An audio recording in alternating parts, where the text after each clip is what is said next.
voters. My name is Michael Moore, and I'm moderator for this meeting in the Farmington School District deliberative session. There are a few things I'd like to inform the voters. If you haven't already done so, please silence your cell phones. And if you already haven't done also, the supervisors of the checklist were in the hallway. You should have got a blue card when you came in and signed in. We count cards, not hands, so when you raise your voice, when you raise the vote, make sure we see a blue card. Per RSA 155:66, there's no smoking anywhere on the school grounds. Rules for the meeting. The moderator will not be using Robert's Rules of Order for this meeting. By majority vote, the voters can overrule a decision by the moderator. No one may speak unless they have the floor. I will acknowledge everybody who has the right to speak.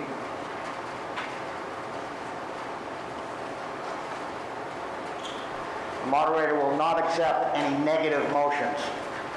So I will not take a motion of, I will not accept the warrant Article 3. All motions shall be in the affirmative.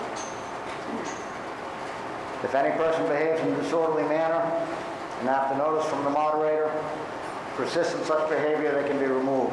RSA 40:8.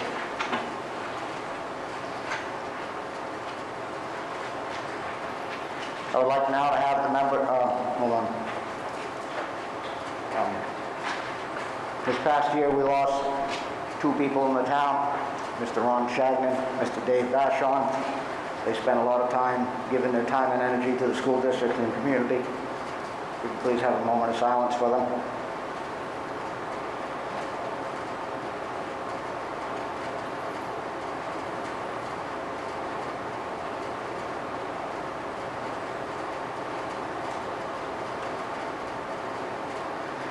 Okay, now I'd like to have the members of the front table introduce themselves and their positions, starting with the school district. Charlie? Charlie King, Chairman of the School Board. Joel Shagnon, Vice Chair of the Farmington School Board. Tim Brown, School Board Member. Joshua Whitehouse, School Board Member. Mr. Attorney? Eric Mayer, District Council. Ruth Ellen Vaughn, Superintendent. Ruth Ellen Vaughn, Superintendent. Still not on. Hold on. Ruth Ellen Vaughn, Superintendent. Brian Cisneros, Business Administrator. Jody?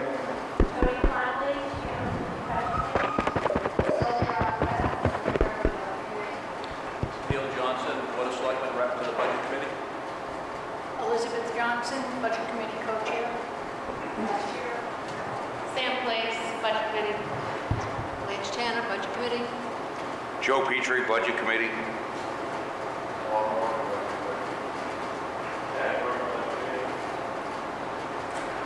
And Kathy Seaver, the school clerk.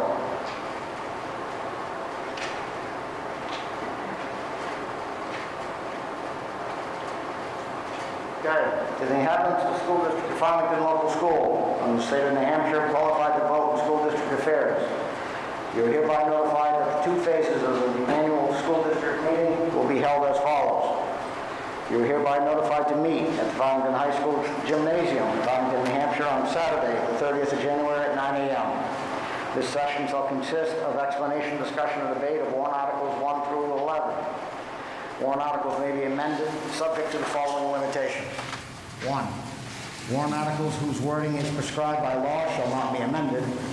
And 2. Warrant articles that are amended shall be placed on the official ballot for final vote on March 9th. And you are hereby to attend the second session of the annual meeting, official ballot voting. You meet at the Farmington Town Hall Tuesday on the 9th of March 2021 to vote by official ballot on Articles 1 through 11 as amended. Polls are open at 8 a.m. and remain open continually until 7 p.m. to act on the following subjects. Article 1, election of district officials. To choose the following district officers. One school board member for a 3-year term.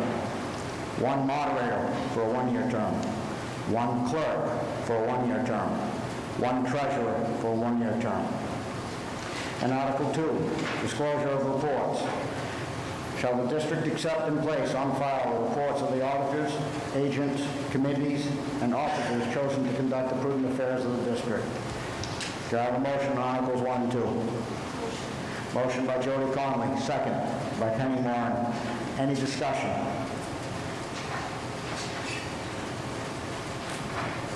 Seeing no discussion, I'll call for a vote. All in favor of placing Article 1 and 2 to the ballot, please raise your cards.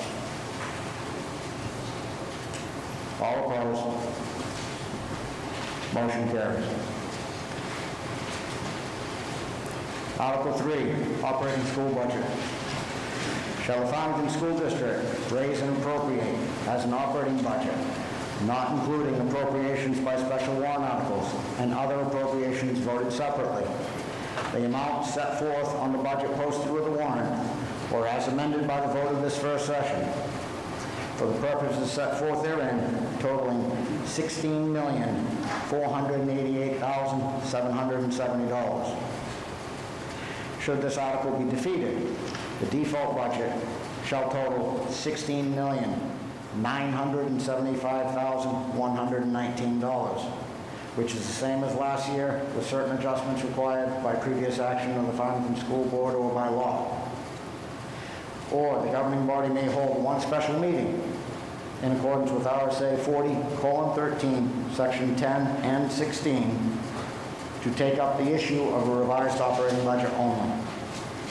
Estimated tax impact on this increase is $3.14 per thousand. Majority vote required. Do I have a motion to move this for Article 4? Motion by Neil Johnson. Second. Second by Mary Barron. Charlie, would you like to discuss this article, please? Yes, thank you, Mr. Moderator. Charlie King, current chairman of the Farmington School Board. As the details and the numbers the moderator read, they're listed up on the screen. Estimated tax impact for this budget is, as he had stated, which is $3.14. As some of you may know, we have instituted a budget freeze trying to mitigate that tax impact. At this point, I'll turn it over to Tim, who's a little bit more versed. He's our budget committee rep regarding these numbers and what we've done to mitigate this potential impact of next year's tax cycle. So by freezing the budget, can everybody hear me? Is the mic working? By freezing the budget, basically the $1 million will be returned to the taxpayers. That will reduce the tax impact to $1.39 per thousand. We're handicapped now in the fact that the state of New Hampshire funds our education. They go into a 2-year budget cycle. Their budget is not created yet, so we don't have hard, solid numbers of what we're going to get for revenue, and we're being conservative and worst case scenario to the taxpayers. If you look at last year's warrant article, we had an estimated impact of 85 cents per thousand. When the tax bills came out, that was actually reduced to, I believe, 29 cents per thousand. So as we're dealing with these impacts as a board, we're going to continually review our data on what's coming in as income and adjust as needed be. The good news that you'll hear later on in some of our other warrant articles, we received written confirmation yesterday afternoon that the district is going to receive $1,730,000 in federal funding. However, that can't be used to offset taxes. So nobody likes these numbers. We're working on it, we're going to mitigate it, and we're going to do the best we can for the taxpayer while continuing to provide and enhance our educational quality. Does anybody have any questions? Please step up to the microphone. Jody?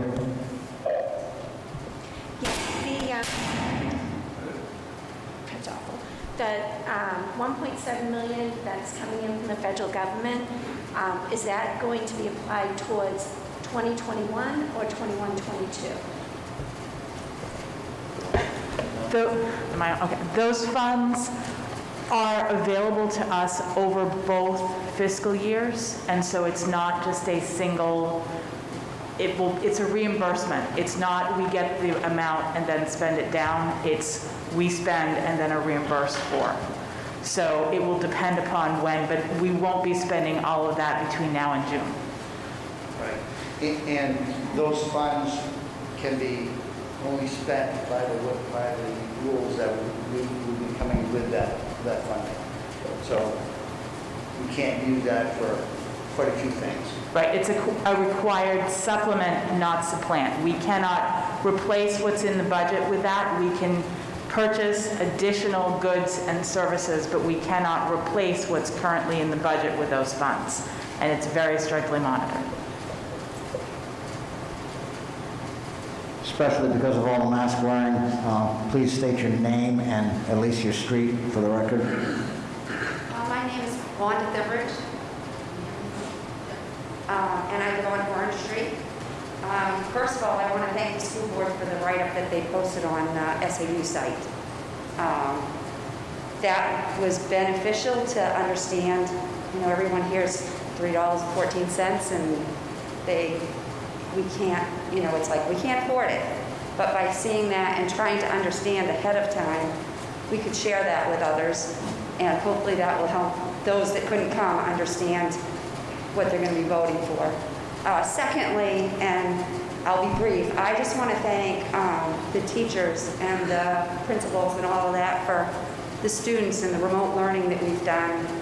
It's been hard being grandparent, parent, trying to deal with it, but I want to acknowledge the teachers and the principals for working as they have and trying to get this so that parents and kids can understand. And also I know my granddaughter, she's learned a lot. Not necessarily, yes, schoolwork, but by them having to use their tablets and do different things.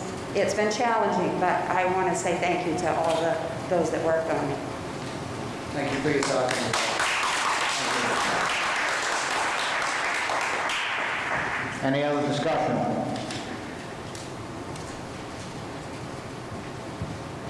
That grant they were going to Name get, and street, please. Penny Moran, 10 Round Road. The grant, will that cover some of the sacrifices that we're making now in the budget this year? So you said there's a budget freeze.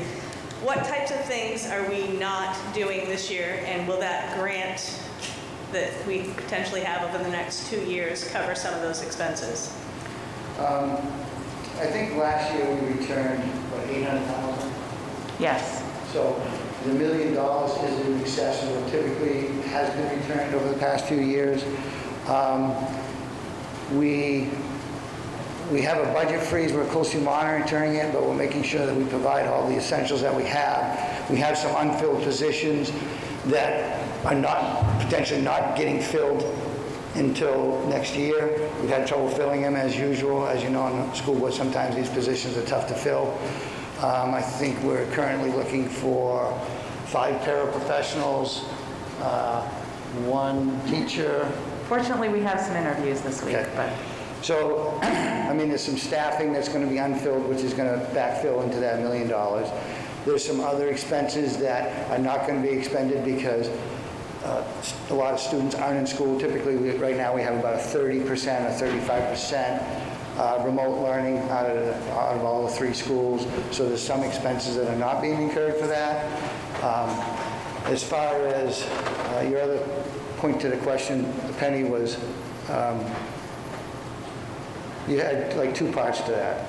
So Are we going to use part of that grant to make up some of those costs? there's going to be requirements that comes with that 1.7 million, and we'll be able to use it for the uses specified in that. We won't be able to do certain things with it. Can't, as Ruth Ellen would say, we can supplement, but we can't supplant, so we can't replace things that we've already budgeted for. But there's some things, whether it's facilities or maybe some additional staffing that is needed during the pandemic, we'll be able to add in. Anything else you want to add, Ruth Ellen? I think that covers it fairly well. We can't just do a one-for-one. And if it's in the budget, we can't use grant funds for what we had budgeted for. Any other questions? Name and street, please. Mary Barron, Ridge Road. Folks, as you read this article, you'll see that the current budget that is being proposed this afternoon, morning, yeah, $16,488,770. That's the budget that is being proposed. Should that budget fail at the polls, the default budget kicks in. So the $3.14 is based on the budget, the $16,488,770. If that fails, the default budget kicks in and it is almost $500,000 more. So I would encourage anyone that's thinking of this article from a tax rate point of view, the lesser of the two tax rate impacts is going to be the proposed budget. Thank you. Mr. Brown. Just one of the things that we haven't explained in this budget number, $16 million is a big number. It's a big number to me. This year we get hit with significant retirement increases. We get hit with medical increases. We have contracts that have been approved by the taxpayers that add to our last year's spending. So our actual spending increase over our fixed cost is in the $40,000 range. So this is a pretty lean budget that we're putting forward that'll allow us to take a little bit of a step back this year, but move forward on a goal of increasing and making our educational delivery better next. So Ruth Ellen, what was that estimated amount that we had, which were required increases from contractual retirement and so forth? What was that number? Was it 200 and, Brian? Well, retirement alone was about $234,000. You add in benefits and other contractual increases were probably close to $350,000, just of contractual increases this year. So that was in addition, even if we spent the same money educationally, that was going to be an increase based upon contracts and retirement. Correct. I mean, because in the school district, how many teachers do we have, and paraprofessionals and administrators? We have approximately 100 teachers, about 46 paraprofessionals, and the rest would be staff, custodians, support staff, things like that. Principals, SAU. Right. So, I mean, some people may not be aware of the total number of employees that we have, but that's why I had Brian give us those numbers. It's about 200 employees overall in the district. Any other discussions? Mr. Brown. Mr. Moderator, I'll make a motion to move Article 3 forward to the ballot as written. A motion to call the question. Do I have a second? Second by Sylvia Alquette.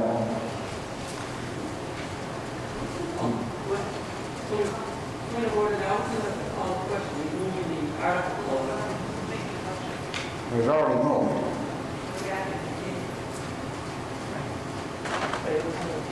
Okay, I'll amend my motion to call the question. Motion to call the question. Do I have a second? Sylvia Alquette. All in favor of calling the question? Please raise your cards. All opposed? Motion passes. Okay. Vote on Article 3. All in favor of moving Article 3 to the ballot, please raise your cards. All opposed? Motion carries. Article 3 moves to the ballot. Article 4, collective bargaining agreement, paraprofessionals.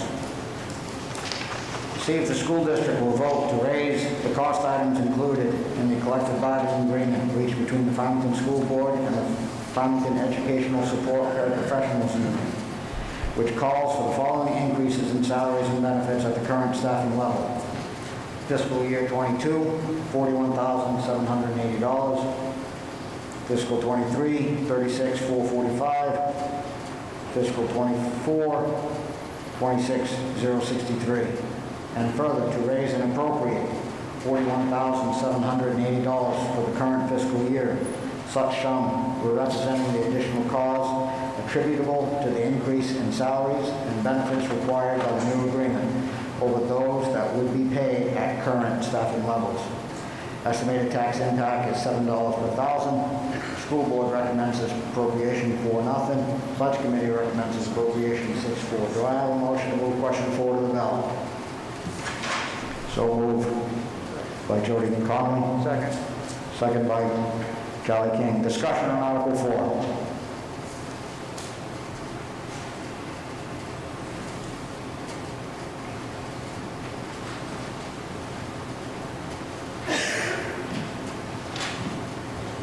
Please state your name and street, please. Lisa Abbott, Governor's Road. My name is Lisa Abbott, and I'm the union president of the paraeducators. I'm here today to ask you, the taxpayers, to vote for our contract in March.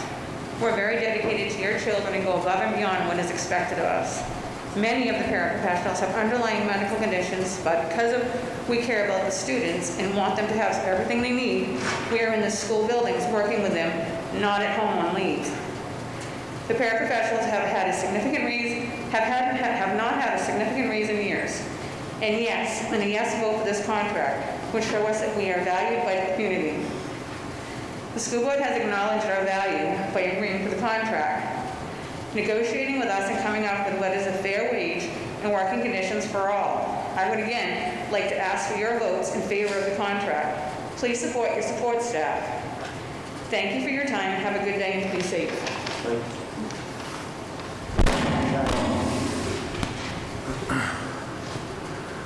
We would ask as well, we'd like to echo Lisa's comments and ask for your support of this article. Mr. Brown and I had the pleasure of negotiating with the paraprofessional union, and once again, I would point out that in past years, not so much recent years, but in past years, it was common practice for the union to bring legal representation, and then that would force the school board to have legal representation as well. We sort of bypassed that. It was a very cordial and respectful process. Of course, there was negotiating back and forth, but Mr. Brown and I feel very, very proud of the numbers we came up with, the contract we came up with. These really are the frontline people, folks. The work they do really cannot be matched. They're very, very valuable people to our district and to our children. They're a very seasoned staff. We have a lot of folks that are on the high end of the pay scale, but we also recognize during this process that some of those folks are getting close to the retirement age, and we need to be competitive with other school districts as we try to replace those folks as they retire over the next few years. So Tim and I enjoyed the process. We're very happy to put this forward. Tim, I don't know if you want to add anything at this point, but we would appreciate your support of this as well.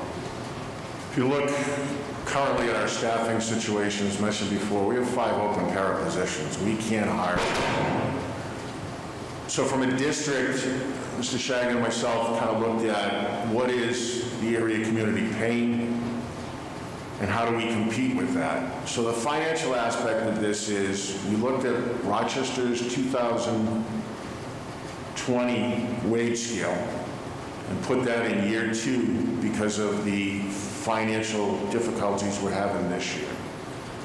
The other financial impact is if you've got a para working one-on-one and they get bit, they get punched, they get spit on, the special ed director has the authority to, during that assignment time, add a 40-cent differential. The last aspect of the financial is there's a certification program that paras can go through. None of us to date, or none of our staff to date have gone through that, but it's an incentive to encourage our paras to go to the next level of certification, and there's a longevity or differential with that. Overall, I was impressed with the negotiations. I'm hoping with our senior staff that are going to retirement that this contract actually makes them pause for a minute and say, do I really want to retire, or do I want to stick around for a year or two with a different wage scale? It's not excessive. They earn every penny that they get, and I'd ask you to support their contract.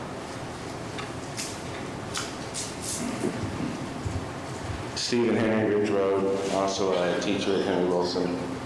What's this? I haven't looked at the salary schedule. What is the starting wage on the schedule for Paris?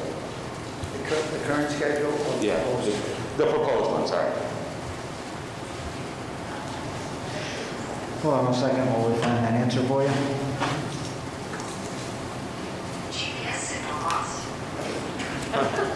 Good thing you're already He here. hasn't muted their cell phone.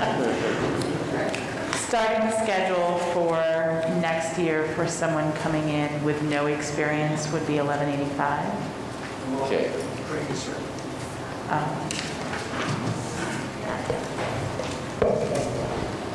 Previous would be 2.5% below that. Okay, yeah, I don't need it. That answer goes to my part of my next question. So this is a 3-year contract. We're hearing a lot of conversation out of DC about changes to minimum wage.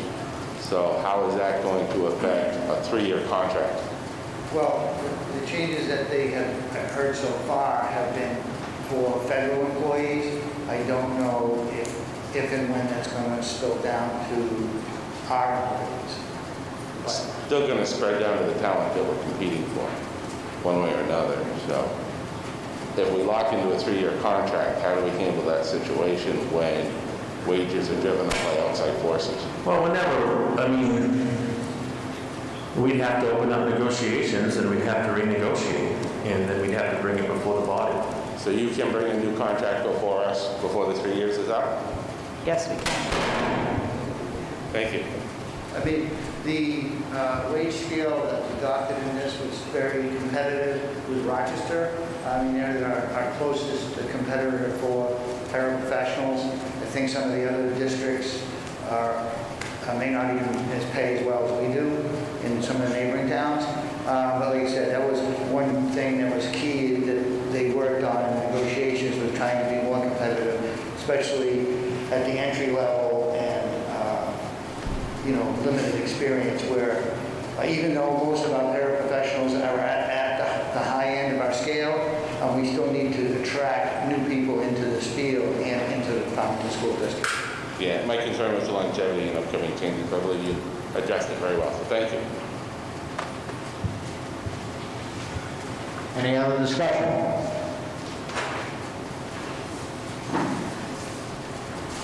Seeing no discussion, I'll call for a vote. All in favor of moving Article 4 to the ballot, please raise your cards.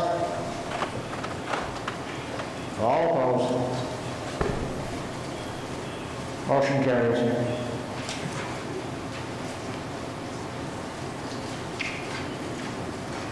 Article 5. Shall the school district, if warrant article number 4, it says number 5 here, is defeated, authorize the governing body to call one special meeting at the option to address warrant article number 4, cost only. As a motion to move the article. So moved by Penny Moore, second. Second by Mr. Petrie. Penny did the motion and Mr. Petrie did the second.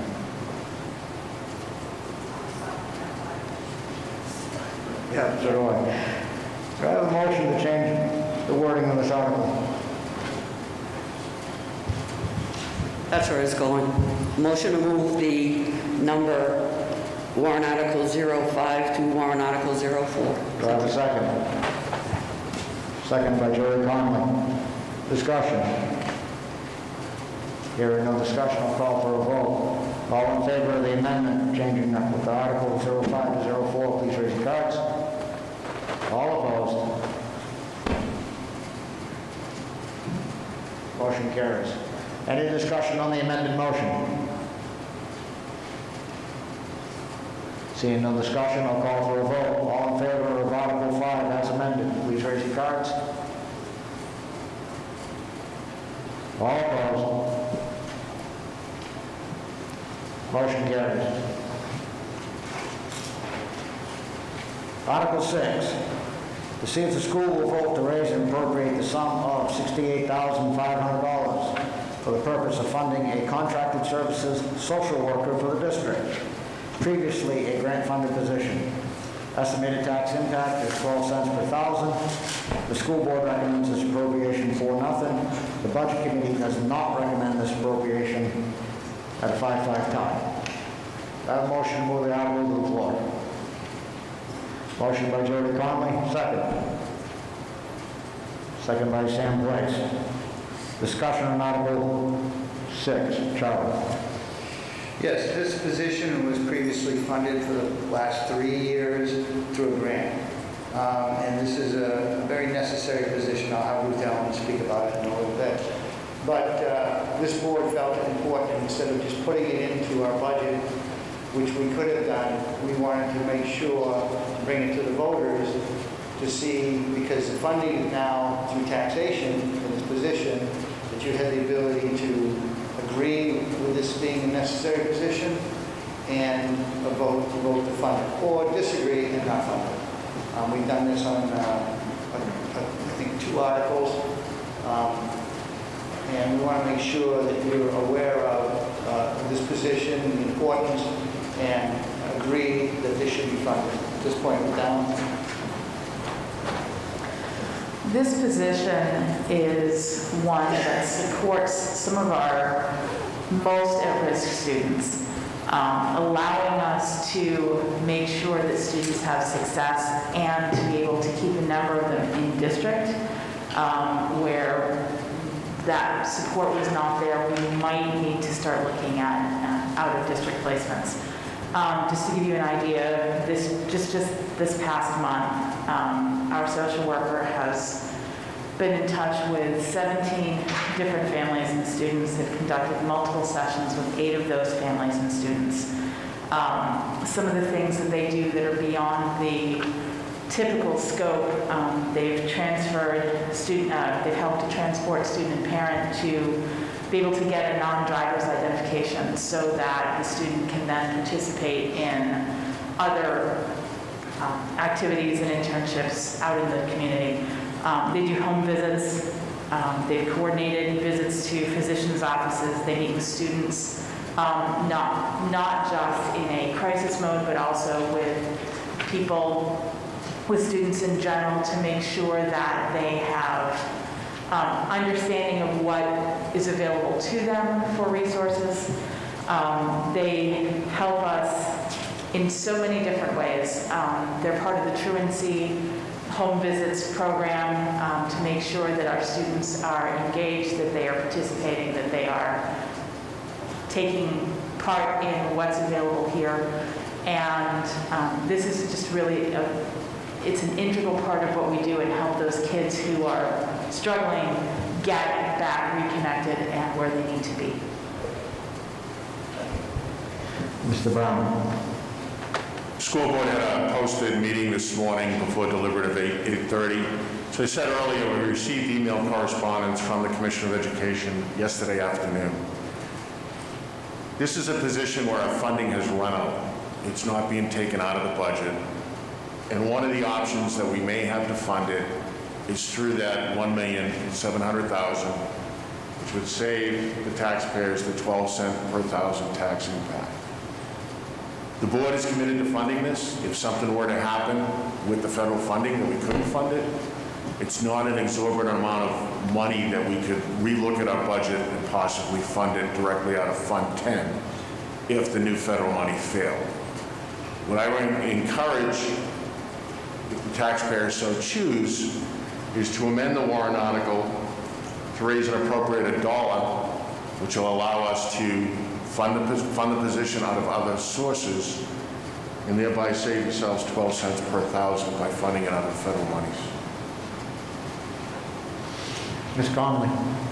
I'd like to make a motion to change the sum from $68,500 to $1.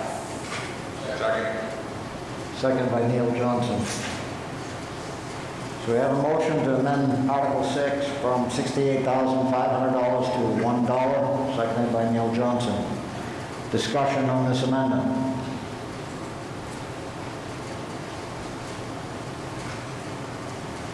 Seeing no discussion, I'll call for a vote.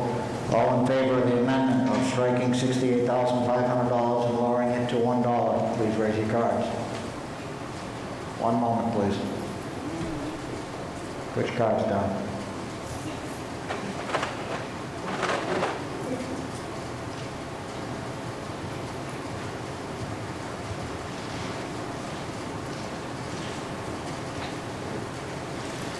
Legal says we're good. Okay, all in favor of lowering it to $1, please raise your cards. All opposed? Motion carries. Discussion on the amended article, see if we'll raise and appropriate the sum of $1 for the contracted services of social workers. Discussion. Stephen Henry Ridge Road. If I understood Mr. Brown correctly, the school board wishes to fund this position no matter what. If this article is defeated, under no means no, aren't you prohibited from funding that position?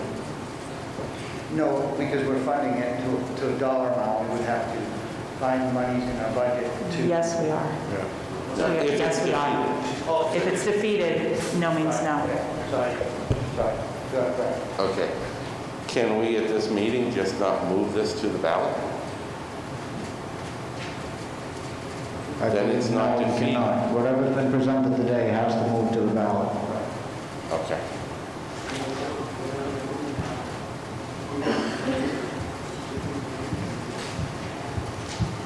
Penny Moran, 10 Rod Road. So the grant we talked about earlier, you said that we could not supplant. How is putting this position into the grant not supplanting? Would you just do it for 1 year? Well, currently, it has not been funded by us. It's been funded by grant up until this point. Correct. So we have not been funding this position, been funded through grant, and we believe that we can continue this with that funding source, but with the caveat is we tend to fill this position if this is approved, and if that doesn't qualify, then we will find the monies in our budget. So typically, if we return, say, $400,000 to $800,000, we would potentially have, those unexpended funds to fund this position. All right, my other part of that was, I'm concerned that putting it in this, into a warrant doesn't really show that this is a position you want. I mean, it's very easily defeated. So by putting it in a warrant and not in the budget, I think when you put something in the budget and you discuss it. That's true, but as I explained earlier, this has not been something the taxpayer has been paying to prior to this budget. So we want to make sure that as a board, that we put the taxpayers on notice and give them an opportunity to say, yes, we want to fund this, or we don't. Typically, our concern is if we just put it in the budget, we've seen other times where it's on the town side, where all of a sudden, it's a grant-funded position, and everyone say, well, it's no big deal, we brought in this people, and then it just quietly rolls over to something the taxpayer is now funding without their ability to vote to basically approve it. Thank you.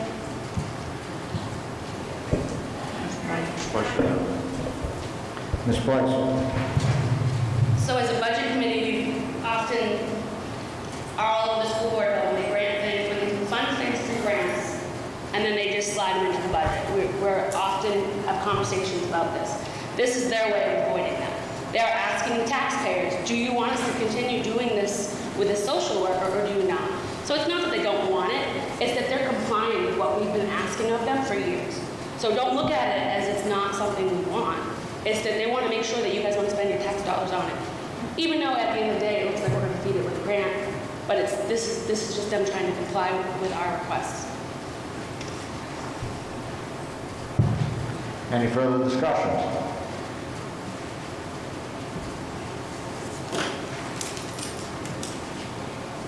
Seeing no further discussion, I'll call for a vote. All in favor of moving Article 6 to the ballot as amended, please raise your cards.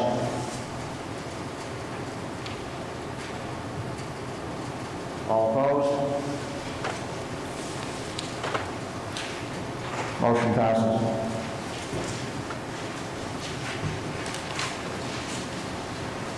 Article 7, FSD Robotics, ETF. I'll have a question right off the bat. What is ETF? Expendable trust. Expendable Trust Fund. Thank you. To see if the school district will vote to establish a Farmington School District's Robotics Expendable Trust Fund per RSA 198:20-C, Section 5, for the purpose of providing for a robotics program for the district and to raise and appropriate $13,316 to be placed in the fund, come from June 30th, 2021, fund balance available for transfer on July 1, 2021. No amount to be raised from taxation, and further, to name the school board as agents to expend from the fund. Who said so moved? Mr. Petrie, second. Mr. Henry. Discussion. Mr. King. This is another situation where we have been receiving grant funds for this program. To date, we have not been notified that we will be receiving those funds this year. We may be receiving the funds, but we have not been given any notice. So it is our intent to continue this program, which has been very successful and has a lot of students wanting to participate. So we wanted to bring it forth to the voters and ask if we could start this fund so that, you know, if it's not funded, this would come out of unexpended fund balance. If it is funded, then those monies would go in here to continue the program. That way, the program will continue and the funding source, hopefully we receive the grant fund, but if not, it'll come out of undesignated fund balance. Mrs. Vaughn. I'd like to make a motion per legal to strike the 198:20-C, striking the 5 from that language. Because The 5 doesn't need to be there. Okay, we have a motion by Superintendent Vaughn to strike the 5 out of the one article, second by Penny Warren, as the 5 is an erroneous citation. Discussion?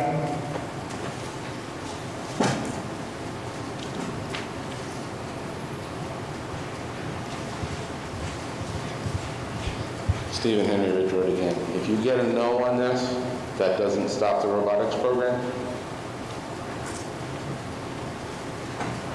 The capital reserve fund is not. This is to establish a capital reserve fund. It doesn't stop the program, it just stops the funding of the capital reserve.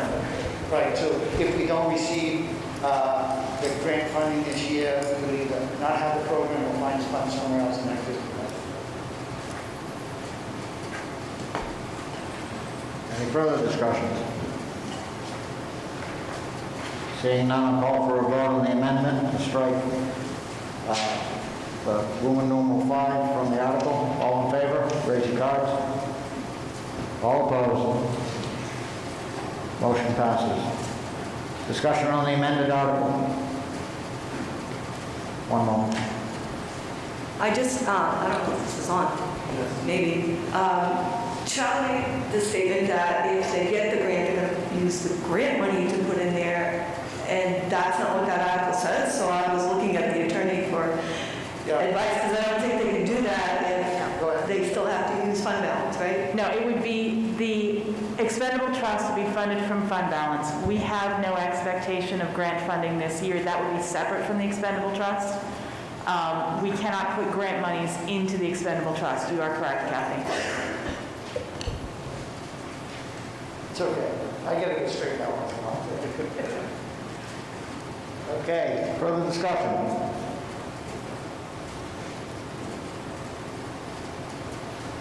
Seeing no further discussion, I'll call for a vote. All in favor of Article 7 as amended, please raise your cards.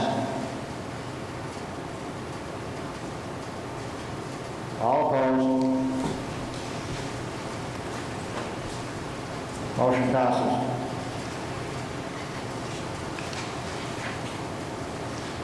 Article 8, Building and Grounds, CRF.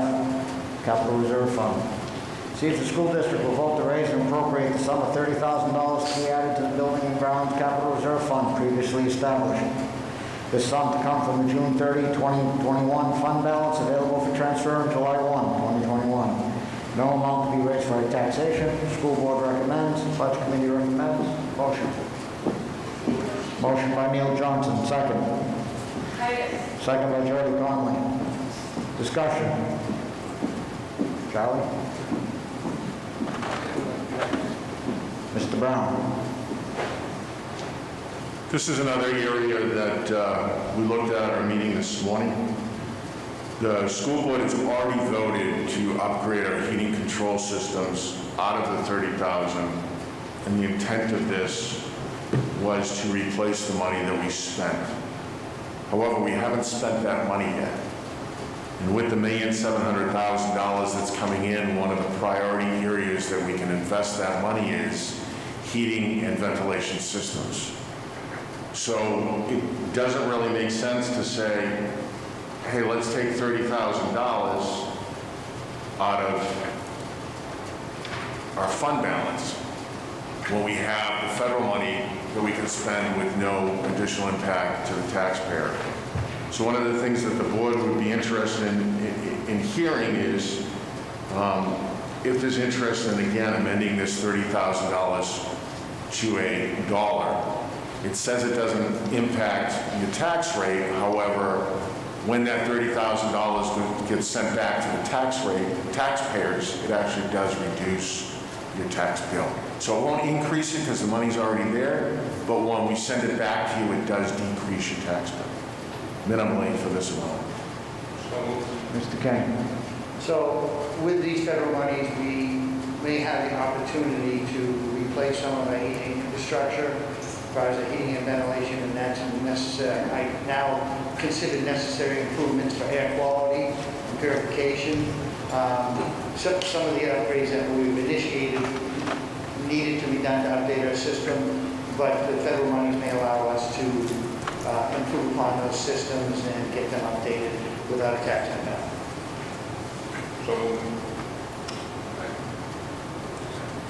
Okay, I'm sorry, I missed the motion here. I thought we were in discussion. Someone make a motion? All right.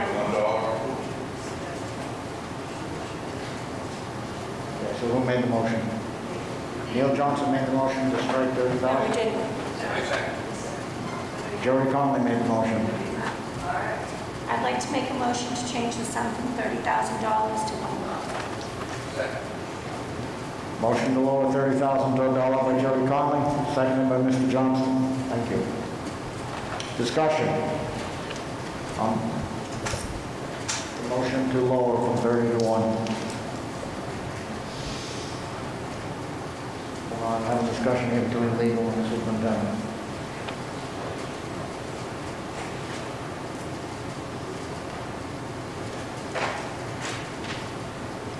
Okay, seeing that there's no discussion, I'll call for a vote. All in favor of striking $30,000 for $1, please raise your cards. All opposed?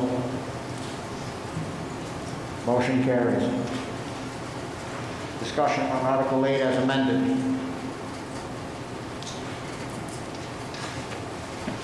Seeing no discussion, I'll call for a vote. All in favor of Article 8 as amended, please raise your cards.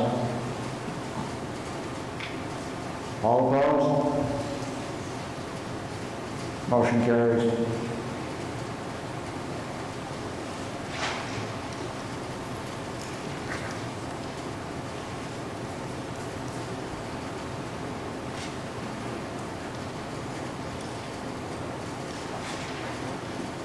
Article 9, Farmington School District Bus Capital Reserve Fund. See if the school district will vote to raise and appropriate the sum of $50,000 to be added to the Farmington School District Bus Capital Reserve Fund previously established. The sum has come from June 30th, 2021 fund balance available for transfer in July 1. No amount to be raised from taxation. The school board recommends this appropriation. Budget committee recommends this appropriation. Do I have a motion to move this article? Motion by Neil Johnson. Second by Steve Henry. Discussion.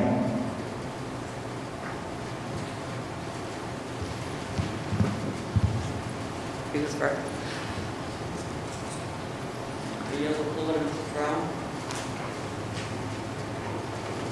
Mr. Brown? Sorry, Mary. This is another area with the federal money that, and I'm talking hypothetically because all the board discussed it this morning, no votes have been taken.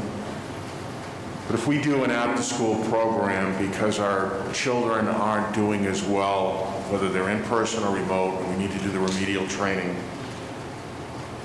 we can pay for the cost of that with the federal money. Typically, years ago, we had a late bus that would take the children home 4:30, 5 o'clock in the afternoon. That's been discontinued, and it's been discontinued when we lost Farmington. Because we need an additional bus, we could actually buy a bus out of the federal money, which will take what the $50,000 is kind of savings that we do every year to be put forward towards buying a bus. With the federal money, there's a pretty good possibility that we can spend that. Again, if we get declined by the state level, $50,000, we'll fund it with our existing budget and fund a bus if we need a bus. But the board's intention at the meeting was to ask the taxpayers if they'd be interested in amending this warrant article to $1. Again, by not spending the fund balance, it helps with that $1.39 number coming down with what we've done at today's meeting. You can make a motion. Mrs. Moore? Sorry, I think Mary had one first. Mary? I yielded the floor to Mr. Brown because he probably knew a heck of a lot more about it than I did. One thing I did want to remind people, if you're not understanding why we're not taking these warrant articles to zero, if we did that, we would then have no place to move money to forward it. $1 is like a placeholder. It keeps that line active so that ins and outs can continue to go on. Thank you. Mrs. Moore? Can you just give us a rundown on the age of our buses and how many buses we're thinking we're going to need to replace in the next year? Yeah, I'll have a time to give that. I know we have 2 buses that are having some issues and are up in the age, but we don't have those statistics with you regarding our fleet, or what is it? I don't have all of the fleet statistics with me. We have had additional issues this year with our usage being different because buses sat more last spring through the summer. We found that buses don't like not working. And we've had some more repairs this year to some of our older buses because of the change in their use.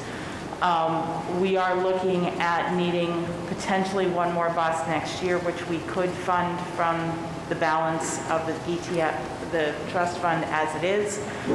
We may need, that would be a replacement, which is what, but we also need additional if we are going to increase our programming, which the grant would support. Thank you. So even if we don't qualify for the purchase under the federal money, we do have sufficient funds to purchase the bus next year. But that account may be depleted, and then next year we would potentially have to come back to the voters at an increased level than typically has been in the past. So it's really just putting this decision on later to see if we can find the money available in that. And are you at all concerned that you won't be able to find the money should we need a bus? No, we have enough to purchase a bus already. I meant, once you deplete the funds, excuse me. So you're going to deplete the fund if you need to purchase a bus this year? If we need to purchase that, decision has been made to purchase a bus, or when we're going to do that, we're just trying to make sure that we've got our potential funding sources for that. We have enough funds now to purchase an additional bus to replace one, or an additional bus, depending on the requirements of how we can use those federal monies, we may be able to purchase a bus for this short-term use where we have increased need, and then it would be added to the fleet when we get back to normal. Thank you.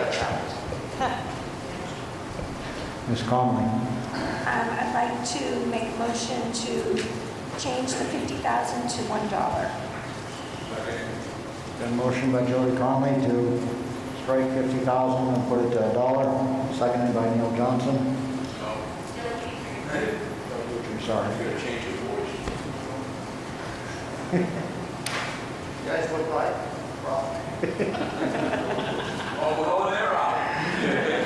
Okay, discussion on the amendment to lower $50,000. I've been informed by legal, if this fails, or if this motion passes and it goes to $1, if this gets voted down in March, no money can go into this fund at all. But the board still being agents to expend, can still expend from the trust fund to buy a bus. But if it fails in March, no money will go into this fund whatsoever. So,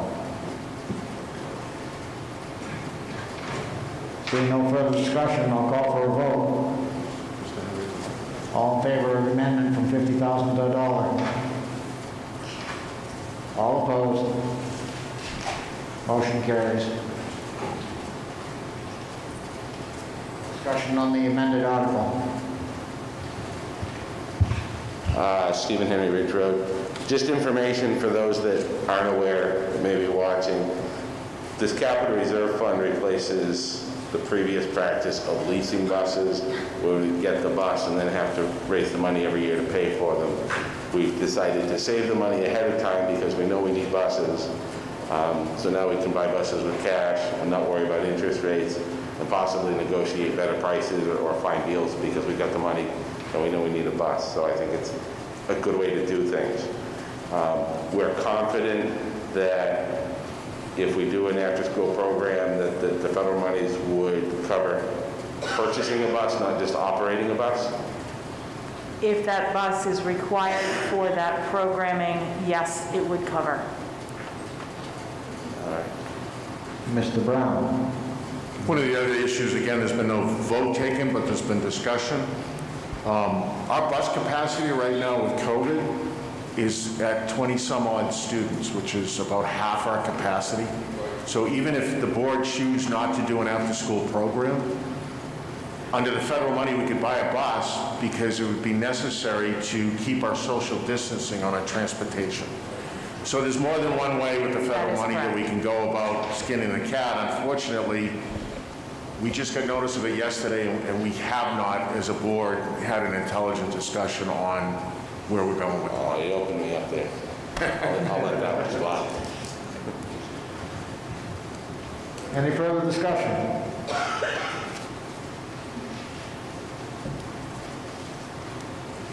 Seeing no further discussion, I'll call for a vote.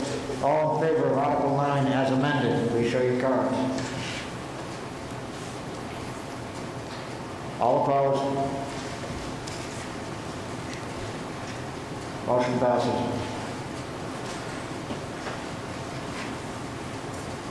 Article 10, Safety and Security, Capital Reserve Fund. See if the school district will vote to raise and appropriate the sum of $50,000 to be added to the Safety and Security Expendable Trust previously established. This sum to come from June 30th, 2021 fund balance available for transfer on July 1st, 2020. No amount to be raised from taxation. School board recommends. Budget committee recommends. Motion to move the article. Motion. Motion by Penny Moore, second. By Mr. Bridges. Discussion.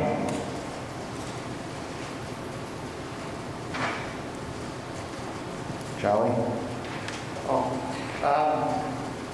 We were looking to put $50,000 in this fund.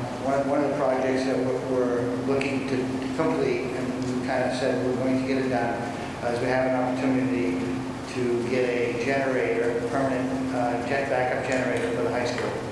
Currently, this is an emergency shelter, and we have to get temporary, a portable generator from the town and set up to operate this as a shelter. One of our goals is to put a permanent generator in place. We have an opportunity to get one at a used one at a discount, but we are currently working on an RFP for the cost for that installation, which is potentially going to be expensive based on what placement. So we're working on that. We don't have a fixed cost yet, but we will be going out to a competitive bid process to get those estimates. This money will be put in there that could be used for that, but also any other things that need to be done to the buildings regarding safety and security. We have done some upgrades this year, which were covered by some monies in this account and also grant funding as far as increasing the security of the entrance. Is it in all three schools? That's been completed, and some of those money came out of this fund, and we're looking to replace those funds. I think the total upgrades that we did this year, what was the cost, and what was paid for on a grant. Total cost was about, it was just over 100,000, and we were covered about 44,000, I believe, came out of funding from the state for the security upgrades, right? And we picked up the balance. Yes. That came out of this fund. No, came out of general fund. It was general fund. Okay, thank you.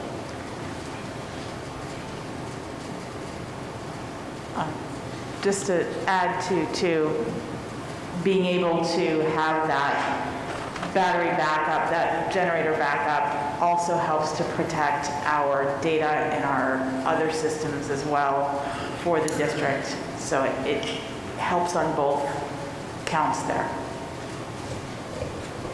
Yeah, typically when we've used the portable generator with assistance of the town, we've had some issues and some increased costs every time that they put that in place. Either we've had some costs associated with that, with parts that are not functioning or were damaged during the startup of that, so we're looking to improve that, and especially with this as an emergency shelter, and trying to do it as cost effectively as we can.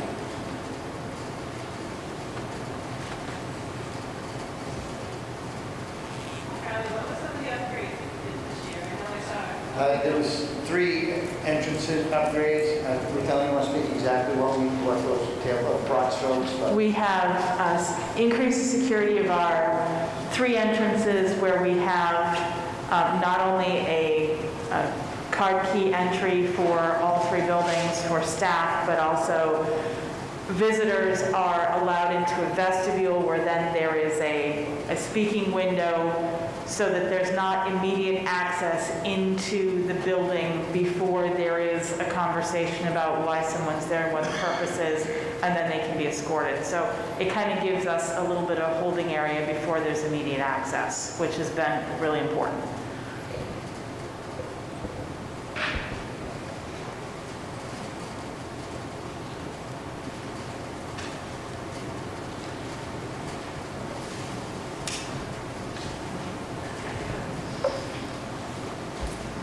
Okay. Sorry about that. Any further discussion on Article 10? Hearing no further discussion, I'll call for a vote. All in favor of moving Article 10 to the ballot, please raise your cards. All opposed? Motion carries. Article 11, lighting upgrade. Shall the Farmington School District seek to enter into a multi-year contract for the purpose of upgrading lighting in the 3 school buildings, Valley View Community School, Farmington High School, and the Henry Wilson Memorial School, with expenditures to be offset by energy cost savings to the district. Title 1, Section 21, I:19-D. No amount to be raised from taxation. School board recommends this appropriation for nothing.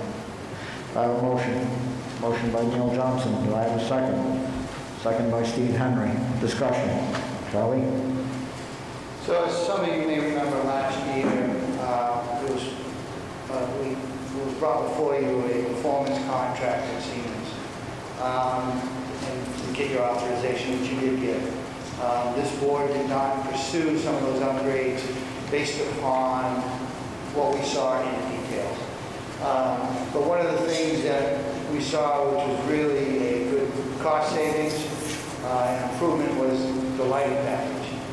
We had some other people look at it, and we felt that if we go out through a competitive bid process, we could be substantially reduce the cost and do the same quality upgrade that would potentially pay for itself in as little as 8 years.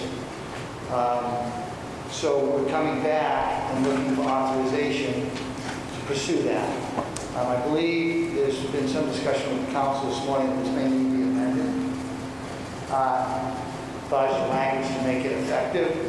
I probably have that slide here. But speaking about the article, the original thing in the Siemens estimate, with all the way that their performance contract is structured, the lighting upgrade is total about $1.1 million. Looking at having some other people look at it, we feel through competitive bid process, we could probably be under $600,000. We have not done that process yet. So when we look to amend this, we probably see a higher number than that. The board spoke this morning about $750,000 that we may need to have in this article to say raise and appropriate and none of it to come from taxation, but let me pull that up right now.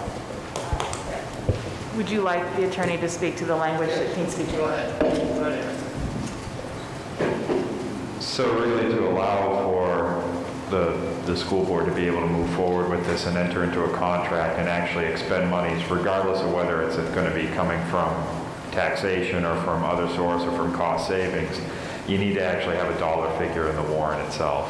And so my suggestion to the body is to amend the article to add language at the end of the parenthetical there, so Henry Wilson Memorial School, parentheses, and to raise and appropriate the sum of, and I'm not sure what that sum would be, with expenditures to be offset by energy cost savings to the district. But my suggestion would be to add and to raise and appropriate, and then designate a sum.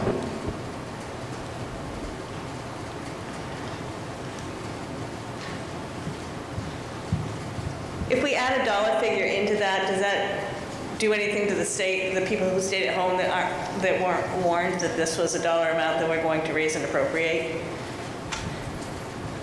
No, the Supreme Court clarified that about 5 years ago, that when it comes to an SB2 community, which is what this is, you do have a lot more authority in terms of amending the warrant article. And so you could add a dollar figure into this warrant article and have it be legal. Any further discussion?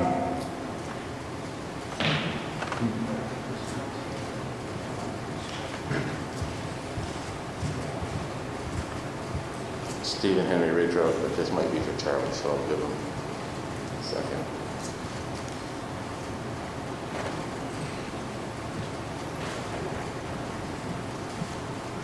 It says that it'll be paid for through cost savings, but there's an upfront cost, obviously, to doing the upgrades. So is this still a contract with a vendor that will front the money up front, and then we'll be paying essentially a lease to that vendor and funding that lease payment? Yeah, there will have to be some funding source for that, whether we are eligible to do that with directly the energy provider, or we have to do a lease purchase agreement and then be paid through by the savings per year, the budgetary line item. To say if we have $80,000 a year savings, that we'll be able to make a payment on that. So you may be able to fund it separate from the lighting vendor, though. So you can Yeah, build if these. the lighting vendor isn't going to provide the funding, then it's going to be we would have to find other sources for that, whether it be a lending institution or maybe a program through PSNH or Eversource that we can do that with. That's not yet determined. I don't know if you want to add anything. You wouldn't be able to do a lease purchase just because that's subject to a different legal regime, but as you said, there might be contractual ways either with PSNH or with, the electric utility to allow for that. Could we amend this article to add the possibility of a lease purchase agreement?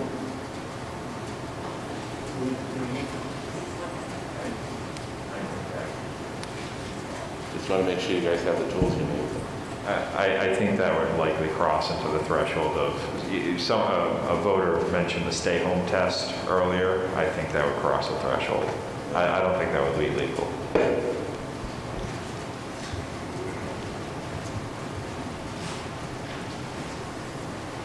Okay, does someone want to make a motion to add the words, "and to raise and appropriate the sum of $1"? I'll make that motion. I'll make a motion to amend the article. Mike, speak, Mike. Oh. Microphone. I'd like to make a motion to amend this article to add the words raise and appropriate the sum of $750,000 for the same purpose before with expenditures offset by energy cost savings.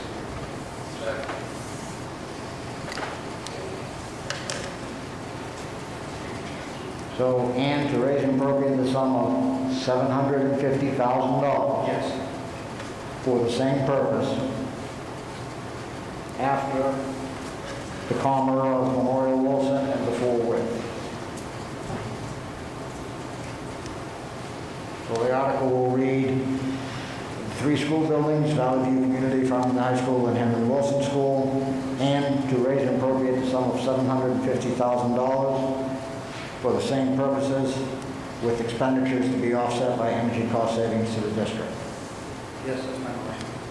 Do I have a second? Second by Neil Johnson. Discussion on the motion. Charlie? Like I said before, we're going to go out to a competitive bid process. We had estimates significantly lower than that, but the board felt that $750,000 was a safe amount that would cover, depending on what the finalization of that competitive bid process. If it were to be in excess of that, we'd have to come back before you with an amended plan. We don't expect that, but if the quotes came in higher than that, we wouldn't be able to. Any further discussion on the amendment?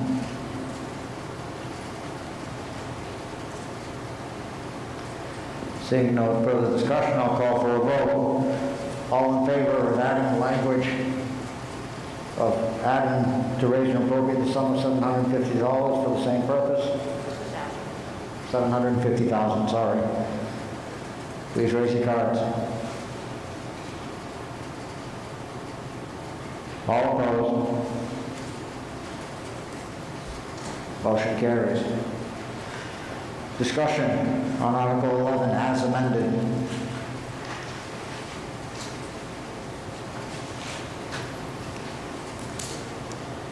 Seeing no further discussion, I'll call for a vote. All in favor of Article 11 as amended, please raise your cards. All opposed? Motion passes. Motion to adjourn. Motion to adjourn by Tim Brown, second by Penny Warren. All in favor? Motion passes. Meeting is ended.